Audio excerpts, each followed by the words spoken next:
today we are talking about all of the transaction paperwork, all of the forms that we need for selling. So if we meet a seller, they own a home, they call us up, hopefully because we called them up, and they want to sell. So first thing we do, new listing. So this is, to sell. These are the offers, and these are rentals. A quick e-sign, you don't do that, but listing, new listing. So today we're just going to say, you could put in the person's name because we may not know what they're selling yet. So we're going to say Mr. Seller. And they're looking for a house, but it could be anything, condo, farm or ranch. I don't know about that, but mostly residential. The status automatically, because we made it new, it deflects to active. Yeah. Hi, how are you? Hi. Good. And then we save it. And now we have Mr. Seller. And the paperwork that we need. So actually, the first thing I really do, so Mr. Seller has an address. So in the summary, let's just say Mr. Seller lives at 10 South Street in Morristown. So no, just put in as much as you know. You can get the lot and block from the tax record. That will give you here the block, the year built, legal description. I always default to single family house. That's mostly what I have, but you see, you could put in anything here. So I try and put in as much of the summary as possible. And then the listing date, let's say he wants to list today. You could pick any date. I don't think you could backdate. Let's try it. Let's see if we can backdate. It says you can. Listing expiration. This is always interesting. A lot of times I will send out the paperwork for 9 months or a year. Not that it's going to take a year to sell the house. It's not. But by the time we get it listed, we do a couple of open houses. Come on in. I think it's locked. Is it locked? Yeah. It's locked. We're locking people out. Hi, good morning. Good morning. Good morning. That's okay. I just got here. So it's important to date it out at least, I would say a minimum of 6 months out. And this is why. Once you get it listed, you take photos, you do an open house if your clients want it. I recommend it. You get people in. And then people actually make appointments and come to see it. By the time a good offer is submitted and your sellers accept it, it's a minimum of like 8 weeks. So two more months before you're really going to close. So that could be a 3-month period from start to finish. So why the 6 months or the 9 months? And this is why. If that loan doesn't perform, if that client doesn't move forward for whatever reason, they back out because of home inspection issues, anything happens along the way, you basically have to start this process all over again. And now do maybe another open house, remarket it, get it back. I mean, take it out of attorney review and process and eventually under contract. But if at the under contract portion, it fails and doesn't perform, it's back active and it's just, so you're not going to keep getting paperwork signed by the seller to just keep extending it. You're not. So just 6 months is a minimum, but try to do 9 or a year. List price. Well, this is the whole thing. List price. How do we come up with a list price? So this is a conversation obviously you have with your seller long before you even really get to this paperwork. You're sitting down typically at their kitchen or their dining room table. And I always ask, what do they think their house is worth? And of course, everyone thinks that their house is a McMansion and they want a lot of money. And especially now, this time in the market, everyone feels it. And it is still a seller's market. Sellers really do have the upper hand. However, it's leveling out. It depends on what town you're in. But what I like to do is I like to show up at that listing appointment. If you know that they definitely want to sell, you know you're going to get the listing. This is the discussion that we're having now just to determine the price.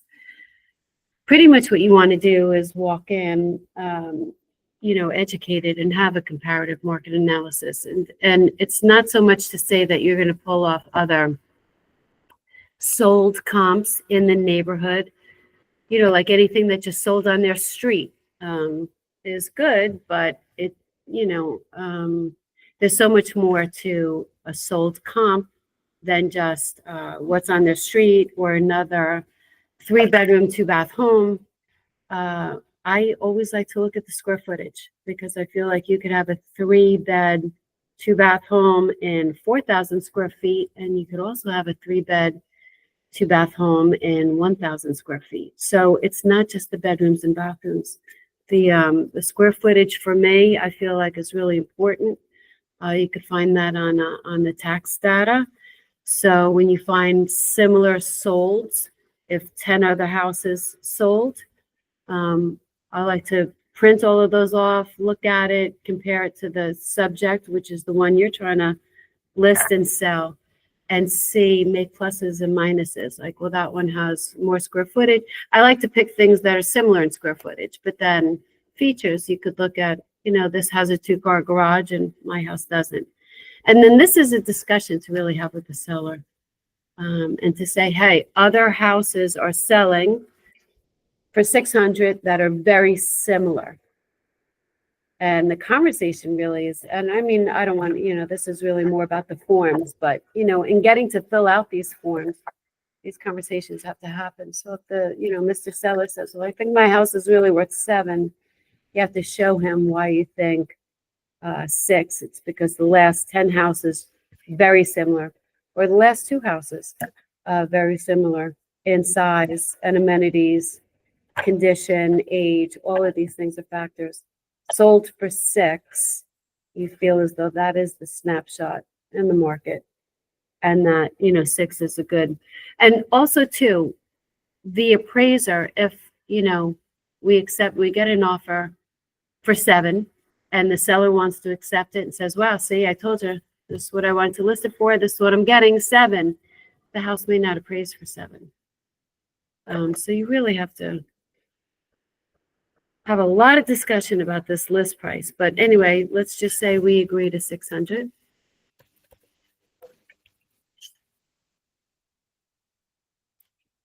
So HOA liens, we don't really know that. Includes, excludes. This is always right. What's included in the listing? These things are always what's included are items in the house that are attached.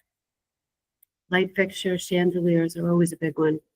I know sometimes houses are sold and the Mr. and Mrs. Seller are like, but I want to take that chandelier. These are all discussions to have, and this is the place to put it in. Exclusions, I'm not selling any of the pool equipment along with the pool. I don't know why you wouldn't, but the purchase summary, well, that you can fill out after it's purchased. We know what the offer date is. Sometimes offers do come with an expiration date. Like a buyer will say, I'm going to give you this much, but you have to accept my offer within a week. It's only good for a week. Take it or leave it. And then the purchase price, all of these things will go in. The closing date, possession date. This is, they could close on a certain date, but I guess possession could be different. Listing paperwork. So the commission is another conversation you have again at that kitchen table or the dining table. and this is where you can bring in all of the new laws as of August 1st, 2024, is that buyers now, when they go out and work with a buyer's agent to see property and they're signing the exclusive buyer agency agreement, they are already in agreement with that buyer's agent to pay a certain commission. That is already negotiated with the buyer's agent and the buyer. And then they will call you up and say, hey, I see you have a house listed on South Street. I'd like to bring my buyer to come and see it. And they will ask, what is your seller offering as a commission? The seller, I believe, only has to offer commissions to the list side. I think theoretically they don't have to offer anything to the buy side. But typically right now, I'm finding 99% of everyone does. So that's another discussion to have between the buyers and the buyer's agent, is they write in, hey, I don't work for less than 2%. But if the seller is offering 2%, well, then you could be off the hook for, anything, but it could also be the difference. If the seller is only offering 1.5%, and the buyer's agent has already agreed with their buyer for 2%, maybe that buyer then is responsible for just 0.5%. So anyway, all of that is going to be put in. On the list side, when you're taking the listing, I would discuss 3%. Absolutely. If they say, I want to pay less, you could talk about what that overall number is. I would think 5 is good because you want to keep 3 on the list side. I know I do. It doesn't always work out that way, but we try. These are the discussions. I say 5, and let's pay out 2 to the buy side. They could agree or not. These are all things that are negotiable. Also, when you receive an offer, the buyer's agent will come to you and say, hey, what is the seller paying out to the buyer side? And I say, only 1.5. They could say, well, I want 2, so I'm going to write that up. And I actually just had that happen where the offer that came in was so good that they asked the seller for the 2% instead of the 1.5. And the seller agreed to pay that full commission because the offer was so good. So all of these commissions, they've always been negotiable. And now they're really negotiable. Everyone's having conversations about it. These are all the things to have. But how you split it up, I mean, unless it's, 4% or 6%, where you could do 2 and 2 or 3 and 3. If it's 5, I would take 3 on the list side and offer out 2. If it's 4.5, I would still take 3 on the list side and offer out 1.5. But, it's a lot of work to do all of this paperwork. Photos, open houses, marketing, managing offers, talking to clients, talking to other agents. When you have the listing, you are not above, and this, again, has nothing to do with the paperwork, but it's just really part of this. The reason why I can really justify like a higher commission, and you should negotiate it. I mean, I have a listing now. I picked up their leaf blower. I was blowing off, the tennis court. It's obviously a really nice house. So hopefully if it sells, I'm making money. So what do I care if I'm blowing off the leaves from the tennis court? But I'm just saying, I cleaned their kitchen yesterday. They're away. I took out the trash. Just that we're not, I helped them organize 3 times before I actually got the listing. Everyone's going to open up your closets. Let's organize the closets. I moved around furniture. There's so much more than just, being a person that just shows up at someone's house and says, hey, I'm going to take your listing. It's a lot of work. If you're doing it right, it's a lot of work. It's like parenthood. If you're doing it right, it's a lot of work. So we're going to take 3% on the list side. And then there's always an admin fee. I would always run it past the moon, but I think it's like $200. And then you're going to put in your name, which happens to be right there. If I'm working with someone like Nina, let's put in Nina. IBER. IVARR. There you go.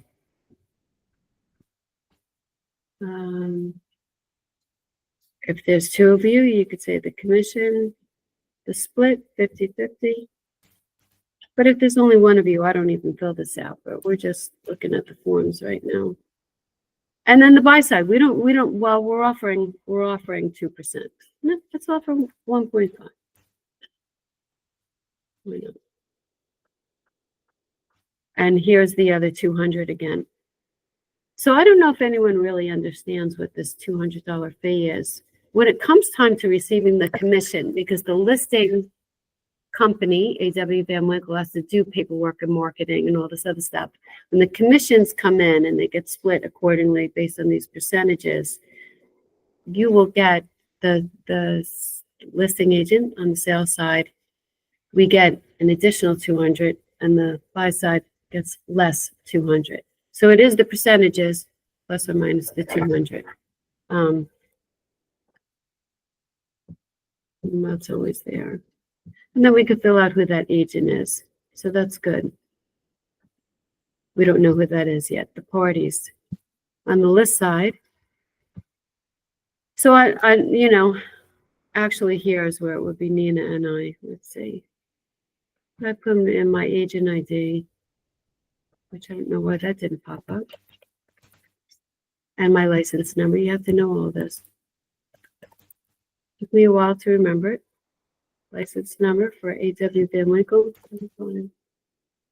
02558. No, 780.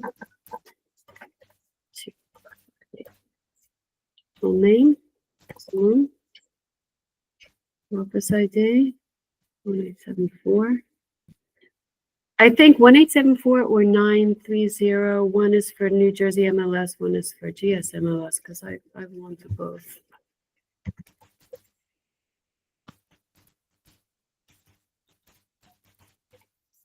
Okay.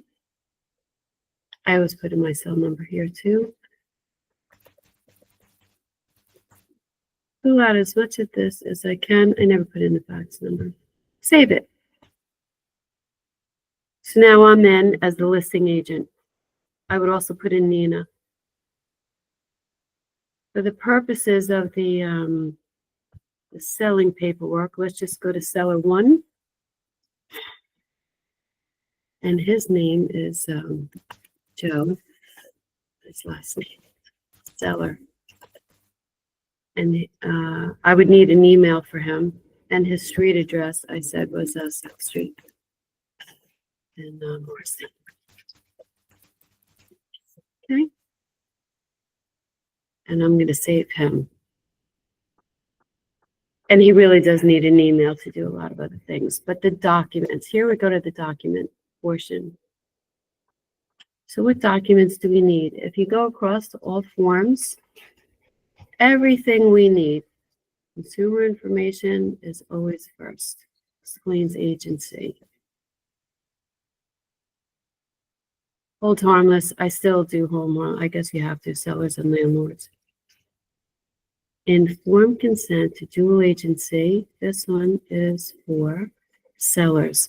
So you can see this one is for landlords, tenants, buyer, and seller.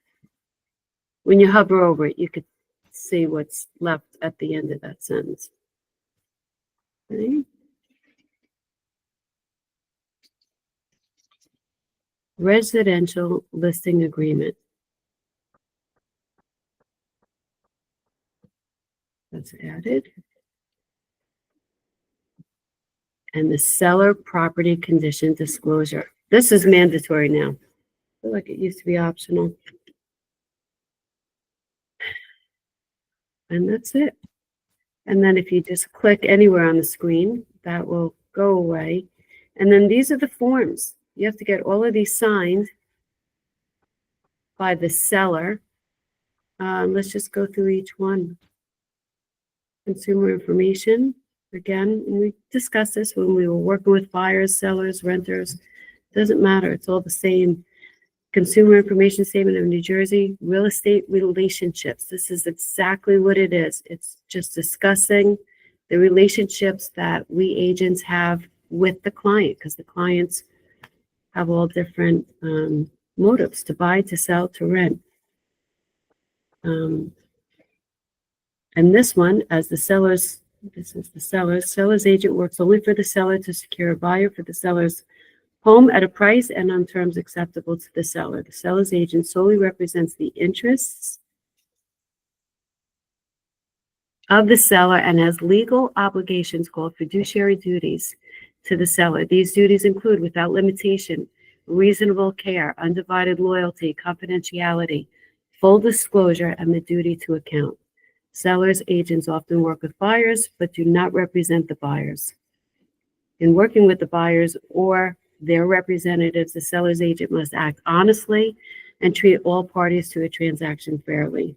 The seller's agent may not make any misrepresentations to either party on matters material to the transaction, such as the buyer's financial ability to pay, and must disclose defects of a material nature affecting the physical condition of the property, which a reasonable inspection by the agent would uncover. So we are not the home inspector. Seller's agents include all persons licensed with a brokerage firm which have been authorized through a listing agreement to work as the seller's agent. In addition, other brokerage firms may accept an offer to work with the listing broker's firm as the seller's agent. In such cases, those firms and all persons licensed with such firms are called sub-agents. We don't work with sub-agents. Sellers who do not desire to have their property marketed through sub-agents should so inform the seller's agent. Well, we don't work with sub-agents, but I guess this is part of this consumer information disclosure. There is a chance that you could be a disclosed dual agent if you also bring the buyer to your Mr. and Mrs. Seller. A disclosed dual agent represents both the buyer and the seller in a real estate transaction. To work as a dual agent, a firm must first obtain the informed written consent of the buyer and the seller. This is why we always get them to sign a disclosed dual agency agreement. In addition to the consumer information statement tells them what the relationships are, but the actual disclosed dual agency form is what they need to sign to acknowledge that they understand what the relationship is and that they understand that that could be a potential. There's also now designated agents. And here, upon the informed written consent of the buyer and the seller, brokerage firm that represents both parties as a disclosed dual agent may designate separate individuals to represent the buyer and the seller. So this is an agent working for the seller and another agent is working for the buyer, but you both work for A.W. Van Winkle. And that's the dream, not just our dream. That's every real estate firm's dream, right? Is to get the buyer and the seller. And this is why a lot of times most firms have meetings once a week and everybody says, hey, I know I'm getting a condo. I need a condo. And they kind of share information. We're hoping that we get both sides. Everyone is. But that's the consumer information. If we get out of that, or if we add, hold harmless. You have to get this signed. And seller, can I add this? Yeah. And see how that moved it up top? These are the remaining forms, but it sort of added up top. And then we can prepare this for signing. But let's see. So right now I just have consumer information. Joe Seller has to sign this. We have to sign it. Here, print the name of the licensee. Holds harmless and releasing COVID-19 is effective beginning on the following date. The first date that you're working with the seller, I would put that date in there. First time you meet them, because this is to release everyone from harm of getting COVID because you visited his property or you brought clients there or whatever. He can't say that you gave him COVID. You can't say that you gave him COVID or vice versa. I don't know what I'm talking about. I had a lot of coffee this morning. But so this is part of the paperwork. It's not mandatory really until the end, but I throw it all in there. If you're signing, let's sign it all right now. And see how this ends? I can't scroll up anymore. So let's add the next document. The next one is everything that we selected, but now it's on here. New Jersey Realtor standard form of informed consent to dual agency. And this is all about the seller.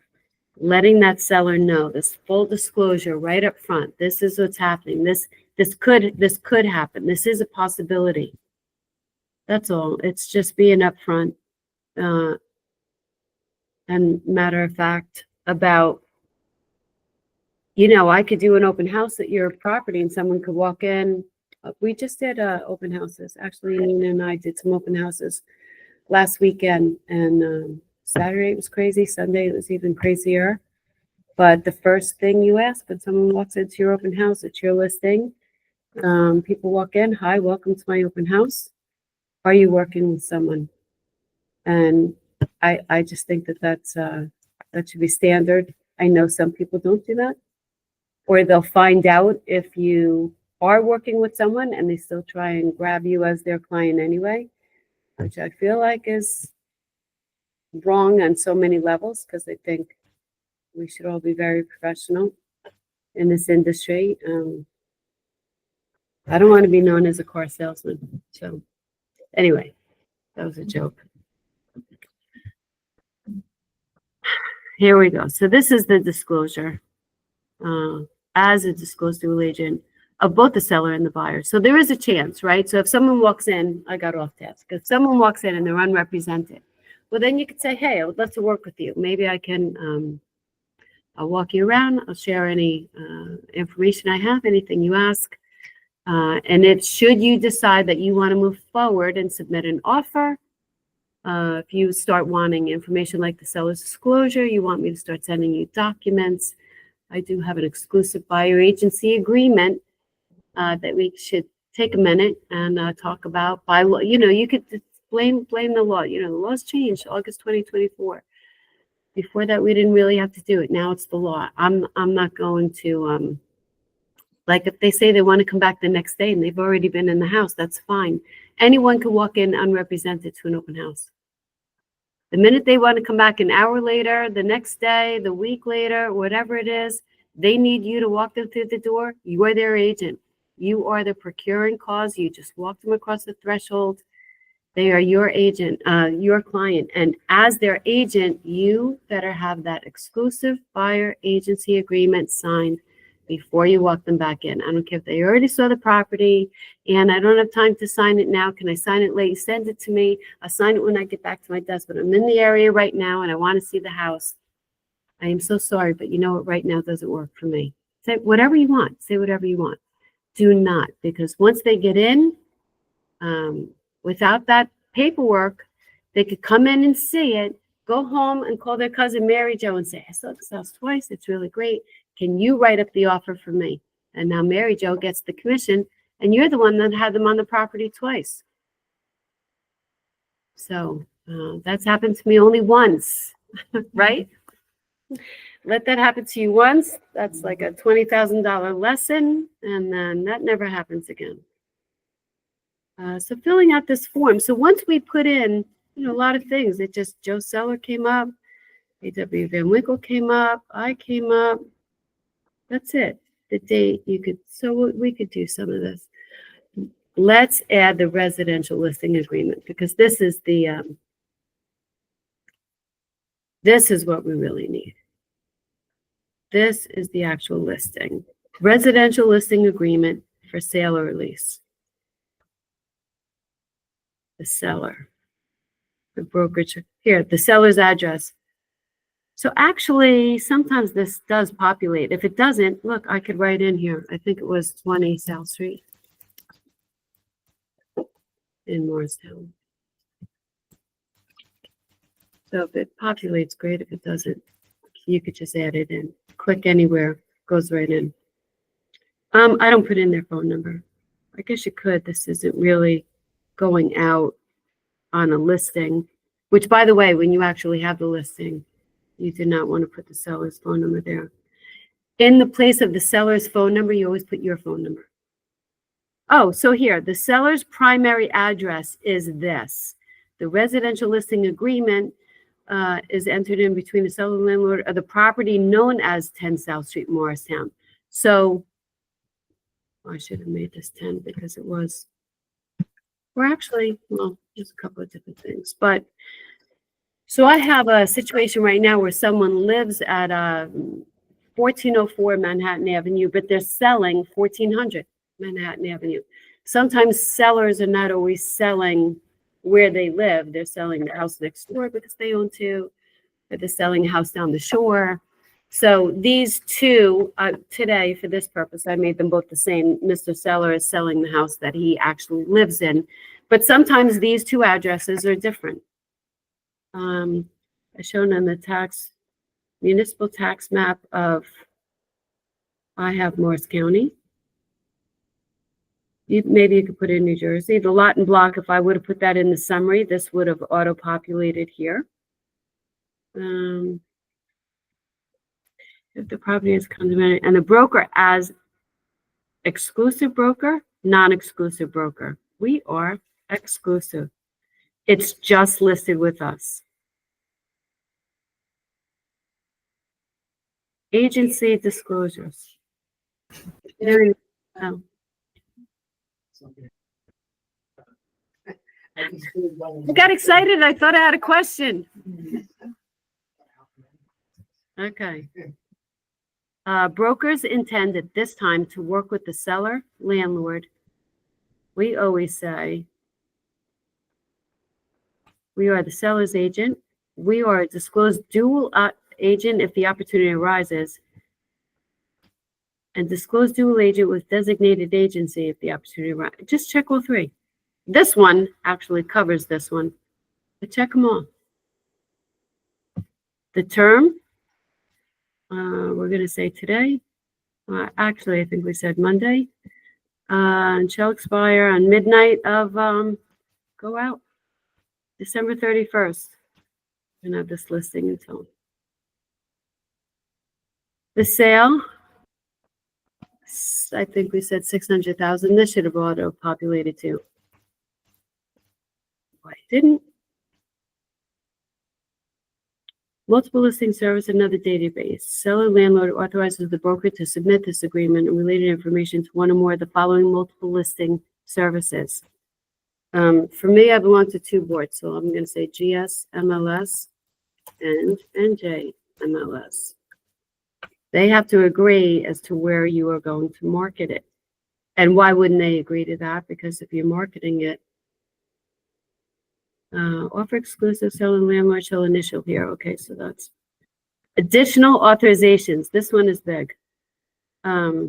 Because I just had a situation where someone didn't want the sign on their property. I don't know why, but if the seller landlord authorizes the broker to list the property on an MLS, seller landlord also authorizes the property to be marketed on the internet, including but not limited to internet databases. Definitely say yes to this. It's advantageous for the seller to have this listing because this will get syndicated, I think, to Realtor.com, Trulia, Zillow. This goes out everywhere. To market the property as coming soon, which I really like to do. If you're not familiar with coming soon, with like what that is, it's listed, but they can't get in until Friday. So it's coming soon. Everybody sees it. It's kind of like a tease. Instead of just flipping the switch and making it active, I really like to do that. I always have that discussion with the seller. To place the for sale sign or a similar sign on the property. Some people want the sign, some people don't. I would talk them into the sign.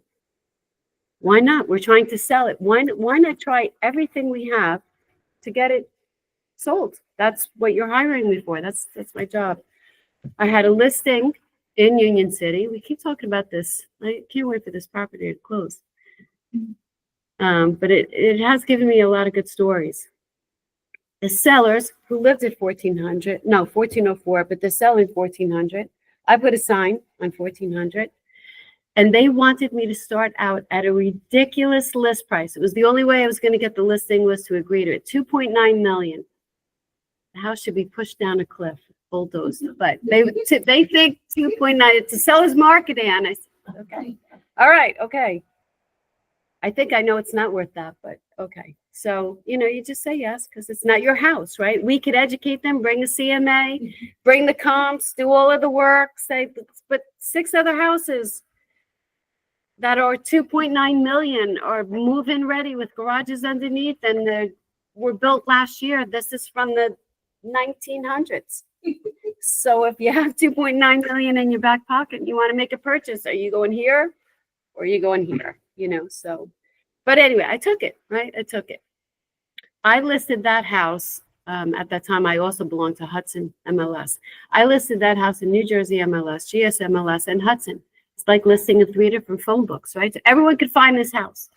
Not one agent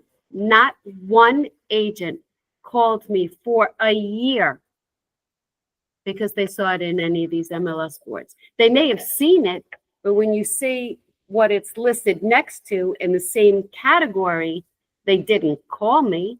It was there. They said to me, Ann, I thought you belonged to all these. I do. But someone who has this much money isn't spending it our way. But I had a sign outside that had no price. And all of the calls I got for the first year were people that said, hey, are you Anne Marie House? Can you tell me about that? Yeah, it's a 4-unit multifamily. Oh, how much? I said, well, how much it's listed for and what you'd like to submit an offer for. Submit the offer. I'm encouraging you. I said, it's a little high right now. The sellers, ask that, whatever. But I think we run some comps. If I start to work with you as the buyer, I'm going to share the same comps with that person who's calling, who potentially is unrepresented, who may want me to write up the offer. I'm going to share the same information that I shared with the seller to help them realize what the price was. And I started out at 1.2 with this seller. And they said, well, we want 2.9. I said, okay, we'll try it your way. But if in 30 days, we don't get any offers or any calls or showings, we're going to have to do a price improvement, right? We're going to have to lower that to start getting people. Well, a year later, I said, can we please? And they came down to, they started out at 2.9. I think they came down to 1.9. I still did for 6 months. I still didn't receive any calls, except for the people that drove by and saw that sign. And then I said, okay, well, now we're in 1.9. And they said, yeah, no, it still seems like it's too much. No one even really wanted to see it, but I was getting the calls. And then you can keep in touch with all of these people. And then I changed the price again to 1.5. And when I changed it to 1.5, people started calling me from the MLS because then it seemed relative, maybe, to what was out there. But that sign is so important. So it doesn't matter how many boards you belong to. Put your name and number, get that rider. It says A.W. Van Winkle, get your rider on it, your name with a phone number, and let people call you. And you could say, just submit an offer. I could share the same comps with you. Submit an offer. If to the seller, right, we are talking about sellers and mostly the paperwork, but if to the seller, I can present or get offers from either other agents and they're all around 1.2, that's indicative of what this property is worth because 3 people just offered 1.2. It's not worth more. And that's another way to really work with sellers is to submit everything. Don't say, oh my God, this is ridiculous. And you know what? You're not speaking for the seller. You represent the seller. You're the instrument in between. But it's not your house. You can't make this decision and say, hey, if you're offering 1%, I'm not even going to submit that because, I know they won't take it. Not up to you. It's 1,000% not up to you. You get an offer, submit it. I think it's within 48 hours. Submit it. But that is so telling if you are submitting low offers or offers that are consistently in the same range. So I like all these things. To conduct. Well, we're still under contract. We are supposed to close June 23rd. Let's see if that happens. I'm going to cross my feet, my fingers. I won't have a story anymore, but Oh, yes, you will. It'll be over. I will. Yeah, it'll be over. I'll be like, remember that house? And everybody remembers that house. You talk to about it so much. I think I talk about it in my sleep. The frustration. And actually too, I mean, the sellers, God bless them. They were 88 and 95. And they're like, we think this house is worth millions. So I am going to get off task for a second. So I'm walking down the sidewalk and I said, Joe, come on, look at all these other houses that this one from, and I looked up all of the other properties that sold on the block. Look at this one. See how brand new it is? Look at this one. See, some woman, I'm not kidding, a kid. Swear she was in her 20s. Everyone younger than me looks like they're in their 20s, but she was young. She walks by, she's like, hey, Joe, how you doing? He goes, oh, so-and-so. This is my realtor, Amory. So, I shake her hand and everything. So she says, what are you doing outside? Oh, we're looking at other properties and seeing what things are worth. And my house and my multifamily is listed. So she goes, she's a kid. She is not a realtor. She's not an appraiser. She doesn't work for the town. She's not tax assessing. Maybe she's in college. I don't know what she's taking. She could be an art student. I don't know who she is. And she turns around, she goes, oh, God, you should get at least like $2.5 million for that property. And he goes, see? I go, all right. Thank you. We walked away from her. I said, Joe.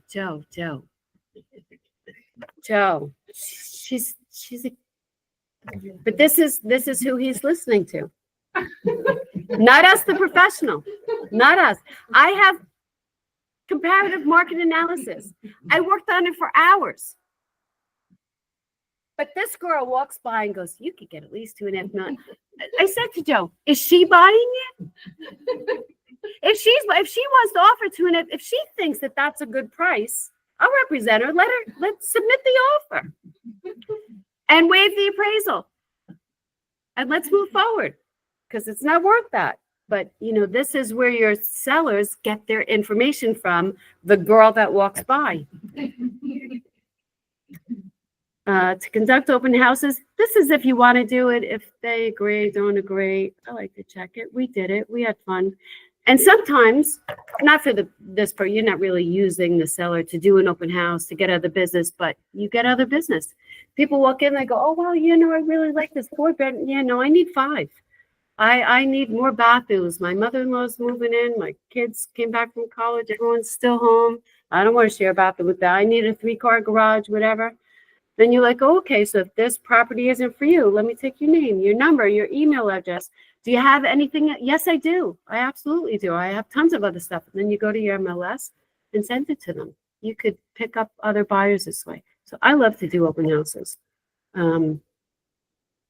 to represent your seller first, but also to meet other people that also have a need.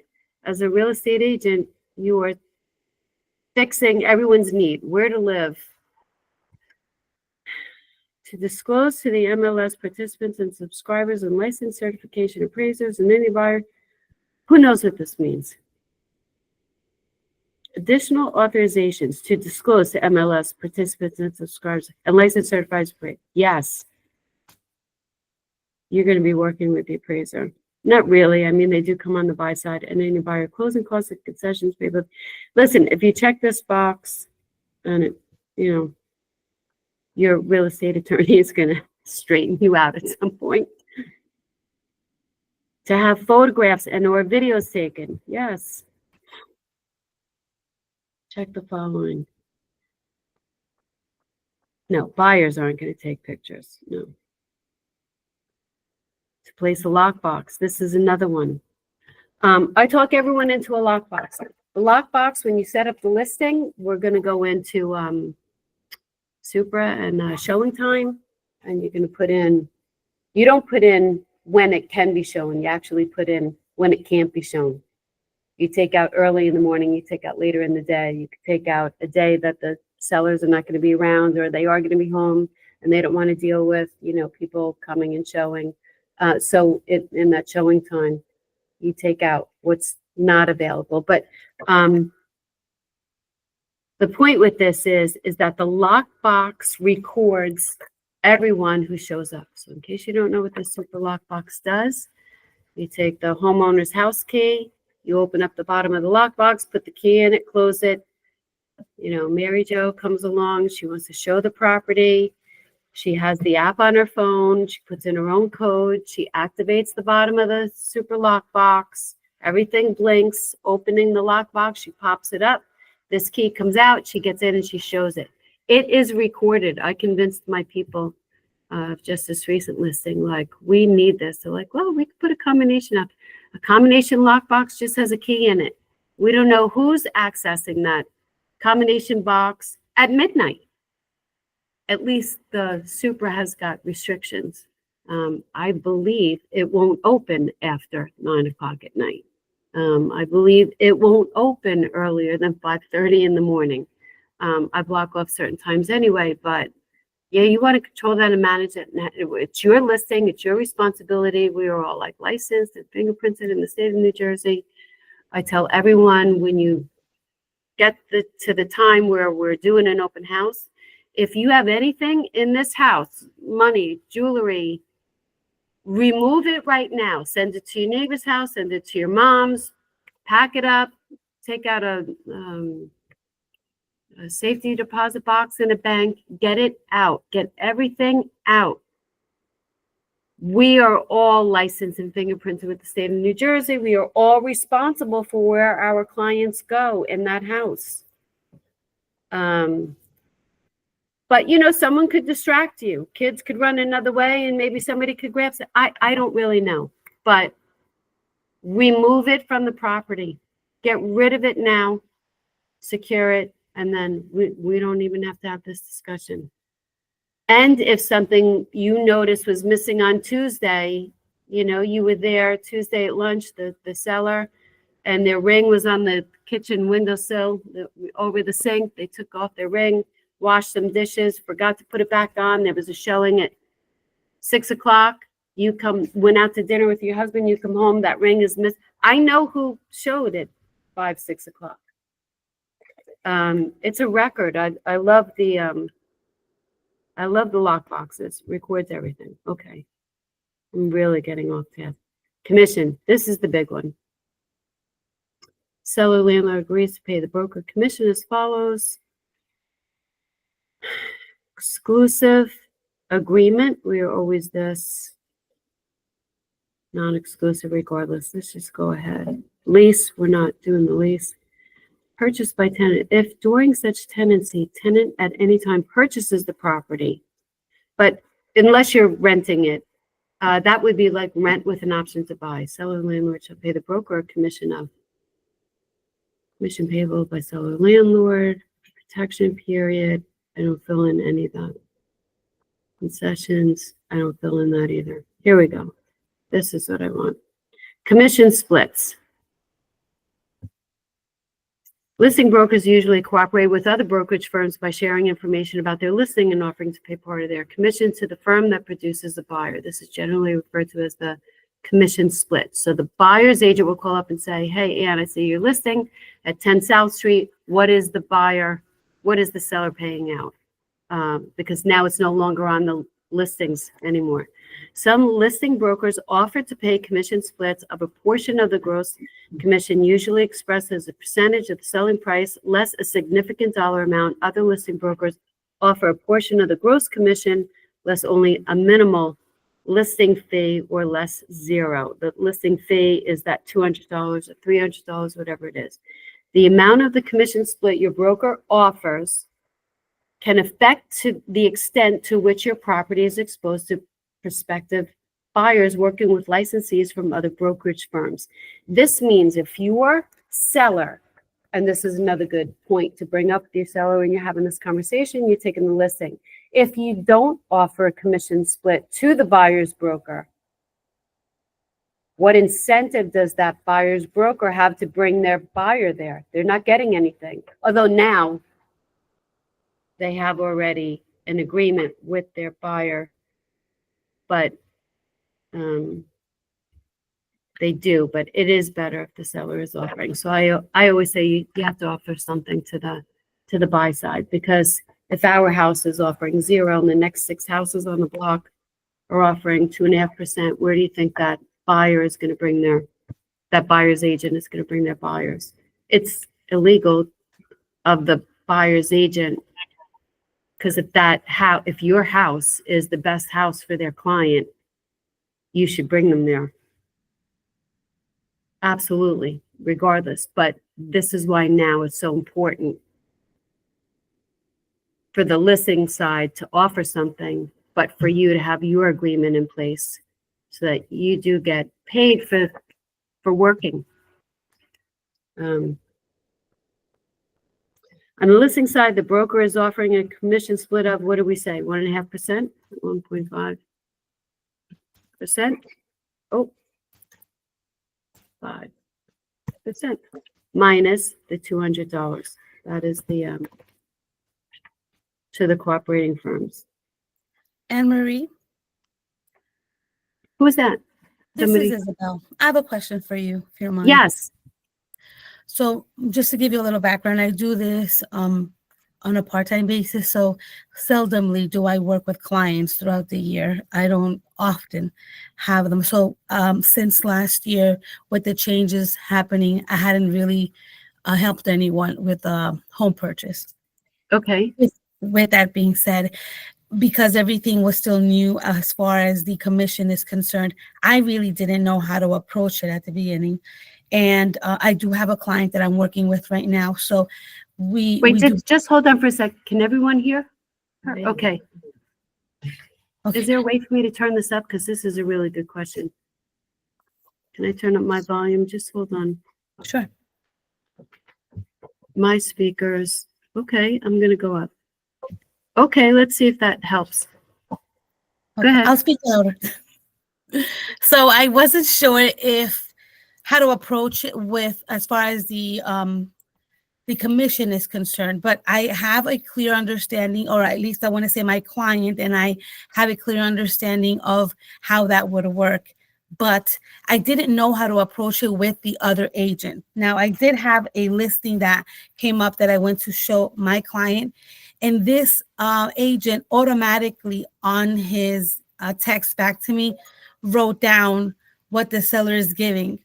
I didn't know how to respond to that because, again, this was the first time I was going out with a client to show homes, and I didn't know what the expectation was as far as do I ask or do they tell me? Okay, so hold on for Isabella, right? Yes. So in this situation, you represented the buyer Yes. and you asked the listing agent, what is the seller I didn't. paying out? I didn't even know how to ask. I know that You were just afraid to asked. have that You just conversation. asked because Okay. no, and this isn't like, oh, it should be like a touchy set. This is like common knowledge. You're not asking anything that right up front you don't have a right to know. This all of this commission splits was originally on the listing. Right. So it would say, buyer's broker gets 2.5%, buyer's broker gets 3%, buyer's broker gets 1%. It was right on the listing. Since August of 2024, they've removed it from the listing, but it still exists. So it's not like, oh, should you ask what? You have to ask because you have to ask. You have to ask it because the commission splits are still happening, but they're not putting it in writing on the listing, but it is in writing on the list side. When that listing agent worked with the seller, that conversation already happened, and that what they were paying out is written in on their listing agreement. Does that make sense? Yes. Yes. And I appreciate that again because I wasn't sure of how that was being handled really. But when he sent that to me, I wasn't sure if I was. What if did he say to you? He didn't. He just said, seller is giving 2% minus 200. Perfect.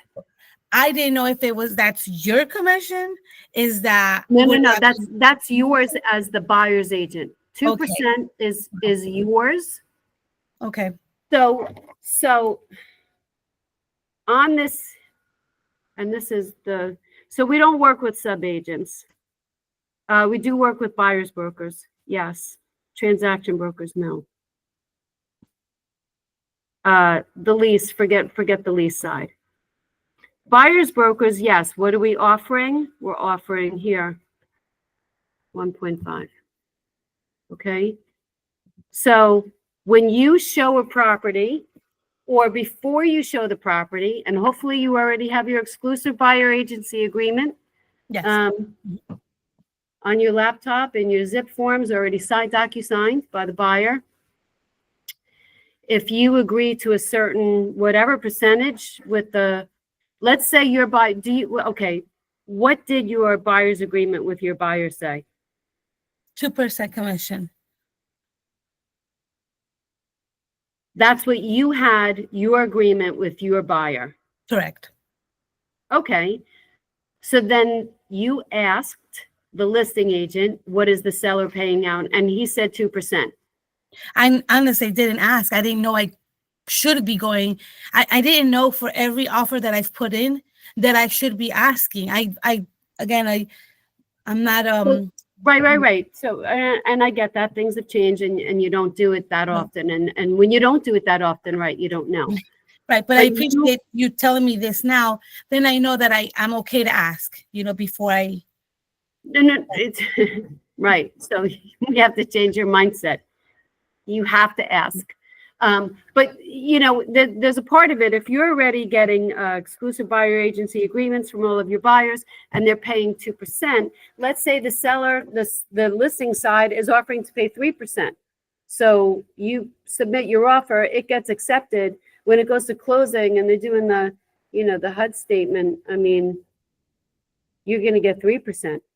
So whatever your buyer's agreement is, they're off the hook for the 2% because the seller is paying more. If the seller is paying less, the seller, let's say, is only paying 1%, and your buyer has an agreement with you, right? Your exclusive buyer agency agreement, and they want to pay 2%. The seller's offering 1%. Your buyer now is on the hook for the other 1%. They should make up the difference. Got it. Thank you. Okay. So you always have to ask, what is before you even show it, 2 things: exclusive buyer agency agreement written, and then when you go to make the appointment, hey, I'd like to show your property at 123 Main Street tomorrow at 4, because it says call and not use showing time, so you're calling the listing agent. Or let's say you use showing time. Great, you secure the appointment for tomorrow at 4. I would still call up the listing agent and say, hey, what are the sellers? What is the commission to the buyer's broker? Thank you. They're waiting for you to ask that. Okay. So it's okay. It's not like, you feel like you're crossing lines. Okay? Understood. Thank you very much, Anne-Marie. Yeah. And if you have a problem, call me, because Thank you. I'll call them up. Okay. Talks about dual agency, designated agency, consumer information statement. We already have all that. Inclusions. It's not really about the inclusions. It's more about on the sales side, what's excluded. And it could be that chandelier, pool equipment, whatever. Additional sales information. Is it a bank-owned property? No. Third-party removal. That's like a short sale. Here's a short sale. No. Condominium. If it is a condominium, do you have those fees? Yes or no? We're selling a residential property right now. But all of these things are, tailored to your exact paper. Okay. Waiver of broker cooperation. Well, we're not waiving that. So somehow this gets attached. So I eliminate that. We don't fill that out. We're not waiving. This is only, that's if your seller is not offering anything out. And I encourage every sellers at that listing appointment to offer something out. It's advantageous for them, for other agents to bring their buyers. This is the lockbox. I would never do a combination. Always do an electronic lockbox. Combination lockboxes are good if a seller is having construction on their property and they don't want to show up every day to let in the electrician, the plumber, the this, the that. You say, hey guys, this combination lockbox, 1, 2, 3, 4, let yourself in, open up the door and then lock it up. But it's not really for us agents to keep track of who's in there. And then the last one, we're going to add in. This is everything that the sellers now by law have to fill out. Oh, this is the rest of the listing agreement. This, and I don't want to go over this, housing discrimination laws. So there's really no place for anyone to sign on this, but I add a signature box when I send it out for DocuSign to make sure that my seller, I'll add a little signature box right here, little signature box right here. That's all part of the DocuSign, just so that I know, along with the listing agreement that we just filled in, that they read this. This by law goes to everyone. Sign it. Yeah. I have a client that is about to finish his home. He's doing something and And he's a seller? it's a seller. So I told him he wanted to know the real price of the property. So I told him, I'll pay them a price. And this one will save a lot of time. And it's gonna be easier. Okay. He's gonna be selling 2 properties. So grocery will be in the same price. So I told him, let's do a price. So we go for that. So this way we save time and we just present it to the buyers right away. Okay. And but the thing is he able to do that? That will make the sell easier. So an appraisal is a more formal comparative market analysis. It's more detailed. I actually used to do appraising, so I worked with an appraiser. It's tons of pages of drive-bys and comps and all this other good stuff. And you make pluses and minuses to all of the 3 that you could find relative to the subject property. It's done by a licensed residential appraiser. Let's say the property, let's make up a number, is worth $400,000. If a buyer comes along and they require a lender, and let's say you list it for $450,000, or let's say you list it for $400,000. If you list it for $450,000 and someone comes along and offers $450,000, you and I know right now it's only going to appraise for $400,000.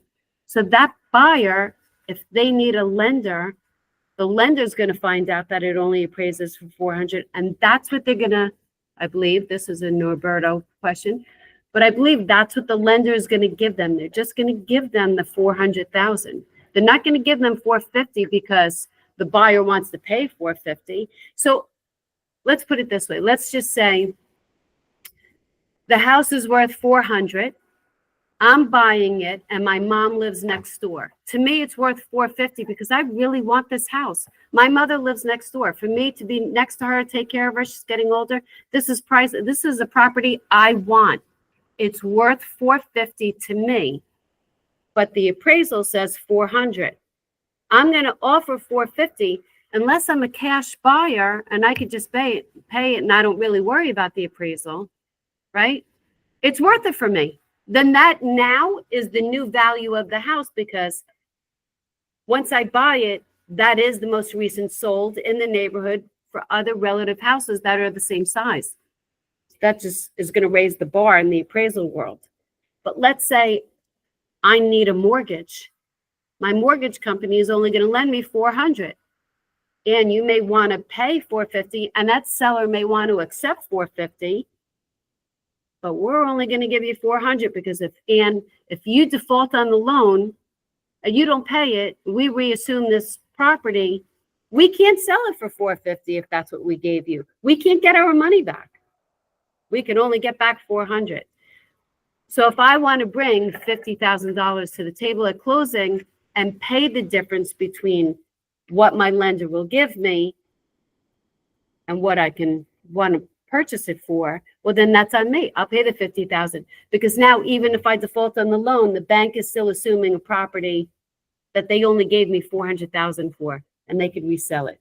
So the appraisal is good in terms of evaluation, but it still doesn't mean that you can't list or sell for more, because you don't know what motivation someone has for purchasing a property, and it may be more. It is good for him to know. He doesn't have to say, your seller and you represent the seller. Your first fiduciary responsibility is with him. You don't have to tell people what it appraised for. But I would rather see you do like a comparative market analysis and the RPR. Maybe Nina could give a class on the RPR, hit a button, and this whole thing auto-populates. It's good. It's really good to send out. That's a quick CMA. I don't know if it takes in condition, really. It's more about numbers and stats. I just assume that since you have it, somebody Yeah. can offer that it was a call, that we'll be able to. It's not a bad idea. It's not a bad idea, but it's going to cost him money to do it. Does he want to do it? Okay. Say that I will get him appraisal. Yeah.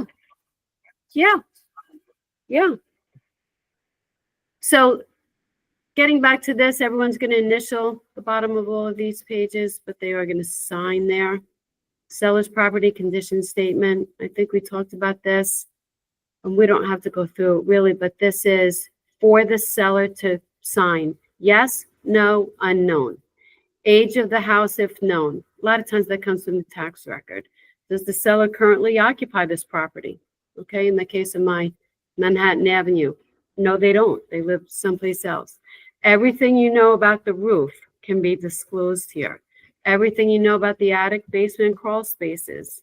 Termites, if you know anything about that. Structural items. Same clients wrote, in all of these boxes, are you aware of any movement, shifting, other problems with walls, floors, foundations, including any restrictions on how any space other than the attic or roof may be used as a result of the manner in which it was constructed? Is anything swaying, moving? I had a seller once check no in all of these. At the end of this seller's disclosure, he signed it, dated it. We walked to the property. I said, thanks. We walked to the property. I got in. It was a windy day. The building was moving. It's what is going on? I feel like I'm in a crazy house here. The floor's going up and down. He said, oh yeah, when it's really windy, the building sways. I said, that would be structural, right? Remember that section?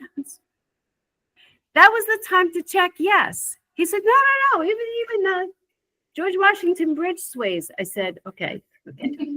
I think we have to do this over, because if you know that it sways on a windy day, you have to disclose that. This is a seller's disclosure. This is what a seller's disclosure is. And this is the time. So let's just talk about this document real quick, and then for the most part, we're done. But the seller's disclosure, I encourage every seller to tell you everything that they know about the house. It had a leak 23 years ago. I had a plumber come in, fixed it, remediated, never had that leak again. Disclose it, because if someone goes into the basement, pulls out a paneling wall and discovers that there's a watermark coming down from that sink, you said that never happened, they could sue you potentially. Bless you. They could sue you, because they could say, you said it never happened. Yeah, but it happened and I fixed it. But you said it never happened. This is just CYA. If it happened, write it in. And then there's always a line that says, and tell us how you remediate. Tell us how you, further details. It happened once. I fixed it. A licensed plumber came. Period. Done. 23 years ago. Never happens again. Write it in there, but do not disclose it. It's not good to not disclose it. So this is the conversation you have when you're doing this listing paperwork on behalf of the sellers, all the listing paperwork you get from the ZipForms.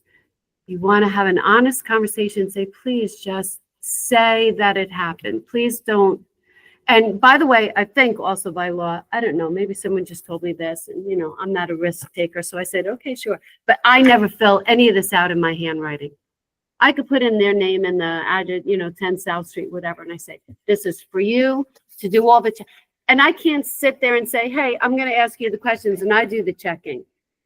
They have to fill it out and they have to sign it. This is all on them. This comes from them. You're not the seller. You don't live there. And by the way, seller's disclosure. So let's say if there is an estate, the person, you know, you're talking to Mr. Seller. He's Joe who lives down the block. He's selling his mother's house, who's next door, and his mother passed, but he wants to sell the property. If he never lived in that house, his mother just bought the property 5 years ago because she wanted to live next to Joe and his wife and their kids and help out with the family or whatever. But Joe didn't grow up there. He could know a lot about the house, but he did not live there. He still has to fill this out and say, you know, Joe, seller for the estate of, you know, Margaret, whatever, and unknown. He could write estate and sign it. But the seller's disclosure has to get filled out. So consumer information statement, dual agency, hold harmless, the listing agreement, have all of your discussions about everything, you know, commissions, signs, lock boxes, open house, all of these discussions, and get them to fill out the seller's disclosure. That has to happen whether they live there or not. And then you attach this, you know, after they sign it, download it, save it as 10 South Street seller's disclosure, attach it to your listing. We could actually talk another day about how to do the GSMLS listings, because once you have this paperwork, this listing agreement filled out, well, now what? You still have to get it into Garden State or New Jersey MLS. That's the whole thing about how to auto-populate some of the information, lot and block, where that comes from, how to take some of this information and put it in there. That could actually be another thing, but this for the most part. And then we're going to prepare all of these. I didn't put in an email address for Joe Seller, but once we have all of this filled in, save it. This will wrap us up and prepare for signing. And the signing name could be 10 South listing paperwork. Create. This is really the end of it.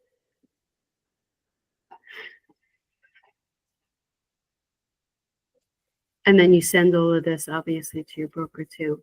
Add participants. We don't, from the transaction, I didn't put in an email address. See how my name has it, Damoon has it, Joe Seller, I didn't add one. But let's just say I did this. Okay, select. Let's just say I'm the seller. And then you would say next. If you're happy with everything that you input, you're going to say next. You're going to customize the invite. And you're going to say, please sign the listing paperwork. By Joe, attached, and the listing paperwork. For you to sign. Any questions? Please call, blah, blah, blah. I always say here too, at the end of this process, please touch the tab that says complete signing, because then it will bounce from Joe Seller to Mary Seller, goes into her email. Then it leaves Mary Seller. When she hits complete signing, it comes to me or to Damoon if I send it to Damoon, because he also signs the listing paperwork. Damoon signs it, he hits complete signing, then it comes to me. Every time you hit the words complete signing, it will bounce to the next person that needs to sign. There could be 4 people, 2 people, 1 person, whatever. It will complete the product, complete signing. And then it comes back to you. You have it signed. You could download it and save it, but it's automatically downloaded in your ZipForms. And then that's that. Does anybody have any questions? This was a good class. Lots of good information. about taking that listing. And it is scary to sit across the table from Mr. and Mrs. Seller and have all these conversations, but you got to talk about price, commissions, manage their expectations. And I think we should do, yeah, we should do a listing class. Just really, you know, even role playing with someone and all of the objectives that come up. We could do that. We will also do GSMLS or New Jersey MLS inputting. We could do that. And in 2 weeks, I think we're doing the rental paperwork for ZipForms. So we get to meet lunch next time, right? We got to have some. I'm hungry when these classes are over. Okay, thank you. Thank you.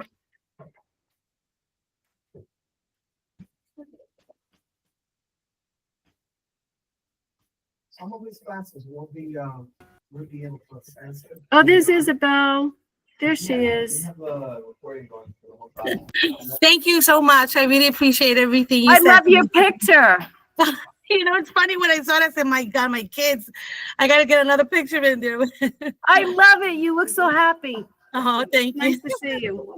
Thank you. Thank you. Take care.